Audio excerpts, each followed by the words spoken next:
Everything you need to know for patch 1207. Hey guys, Petko here. Welcome to No Bullshit Guide on what to do exactly when the patch arrives later today or tomorrow for some people. First of all, the 1207 patch is going to introduce a massive bottle of powers coming to the game immediately. That will be gate locked until max reward 5 weeks from the beginning of the patch. So for example, the patch begins today for you, they will be time gated all the way until late July, middle of July-ish, give or take, which will give you time to, research, check them out, and see exactly what's happening. So let's dive through exactly what to do. All right, first thing, as soon as you wake up, you are going to see there are going to be two new zones in Voidstorm called the Vow and Nightgate. Okay, now all those two zones are absolutely pointless for you if you already max level gear. You don't need to do anything. They are going to be a campaign quest continuation. You do not need to do that. That is not going to affect you for the next patch. However, if you are into the story, into the achievements, stuff like that, then maybe you want to complete it. Other than that, I would not even touch it. Second thing that's coming out is going to be a Heroic World Tier. For the people that are not familiar, what Heroic World Tier is pretty much harder outdoor content which provides better rewards, but those rewards are not going to exceed champion / heroic level gear, which obviously is still good. If you are freshly dinked level 90 old, go ahead, give them a try, play around with them.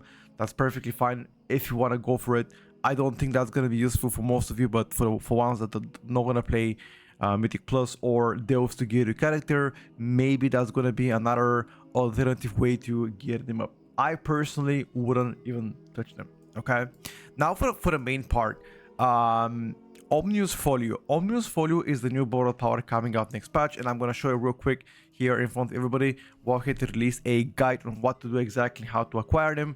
Pretty much the quest line, the quest line is going to take you roughly around 45 to 50 minutes, and that quest line begins at the start of the silver moon right here on the very top, and you pretty much have to run the Magister Terrace but non-instanced one.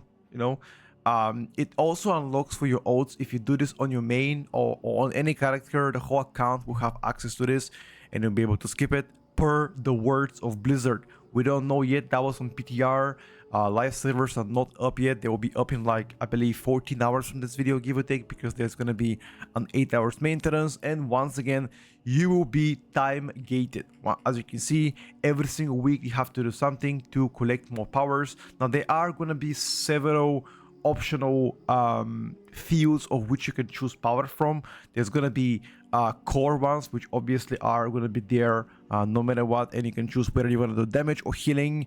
And then you're going to have traits that are, slightly more focused around defensive rather than damage, and they are going to be ones that amplify your powers further. Now, all of this might sound to you like completely bollocks, but if you are fully upgraded here, you will be roughly getting between 5 to 6% more damage.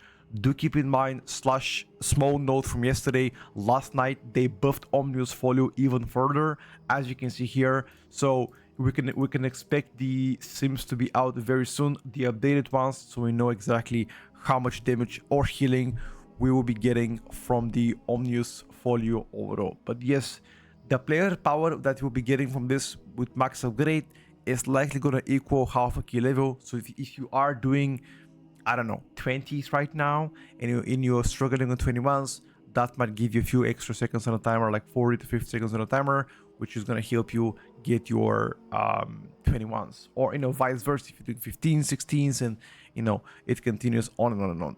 The first day you'll be able to unlock only the very first core runes, and after that, once again, every single week you have to do activities to be able to maintain the power and upgrade further on. That's pretty much what Omnium's power is, and yes, it is not attached to item. You don't need a specific item. It's pretty much a built-in system inside your character that will appear here on the minimap on the right side. All you gotta do is click that one and choose the powers and swap them freely. That's how it looks like. And once again, you're gonna see 5 upgrades, 5 weeks, and that's pretty much it.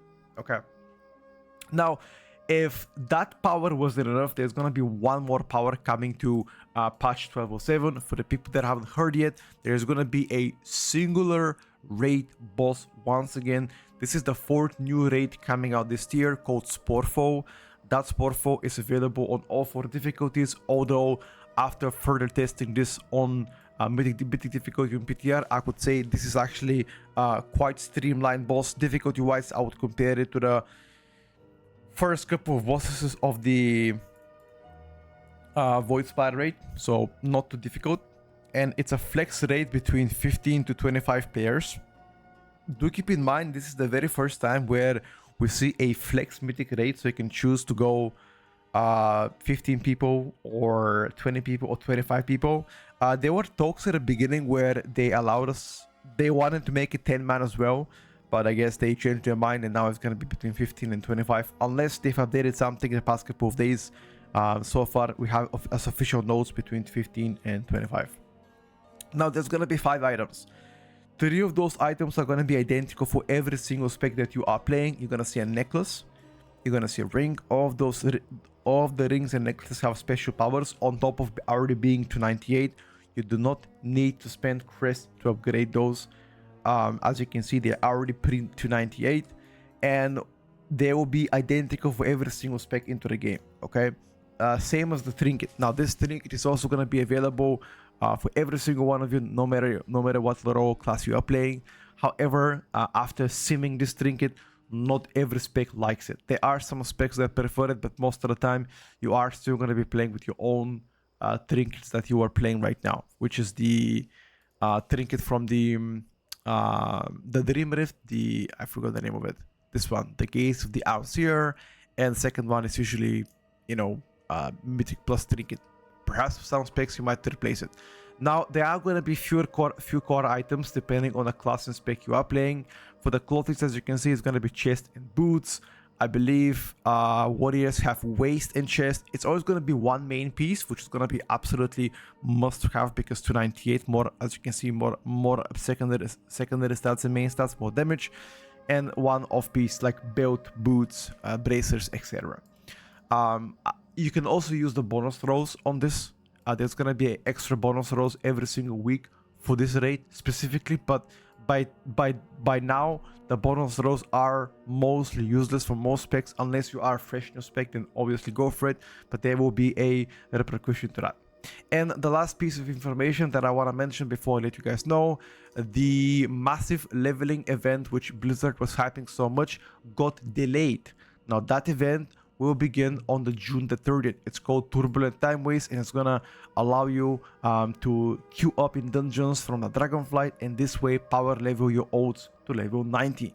Now originally we had this event starting from the patch from the patch release. However, they delayed it until June the 30th, and it's gonna continue until 11th of August, which a lot of people speculate that this will mark the beginning of season 2. So patch pretty much arrives either on August the 11th or August the 18th, and season should be at the end of August per the information we have available so far to us. As you can see, the old time walking dungeons will be available and you'll be able to queue up to them, and this way level your characters quicker. There are going to be also quest lines as well inside, so you can complete for extra rewards, and everything else that I didn't mention in a patch, it's going to be a cosmetic feature, things that I don't care about, and that's why I do not, you know, cover it. There are going to be some quality of life updates like housing stuff. I don't care about it. I've already mentioned the repair cost going down significantly because weapons and armors will no longer take durability, which is fine, I guess. All of this will give you will make the bill of what you pay for repair likely 1/3 of what you are paying right now. Yeah, as you can see, Void Assault's also going to give you experience. You can also go through them. There are going to be massive quest lines attached to them. There are going to be one extra tier of Void Assaults that will appear as well. Sorry, one more tier of ritual sites that will appear. Now going to be tier 6, but you have a recommended eye level of 274, and everything else that I didn't mention here is not as important, hence why I am making this no bullshit guide. Anyway, thank you so much for watching the video. Hope you guys enjoyed. Make sure to like, subscribe, and I'm gonna attach this news post down below if you want to read every single thing that is coming in patch 1207, even the non-important things like user interface, accessibility stuff, etc. Go for it. Thank you for watching. I'll see you guys next time. Bye for now.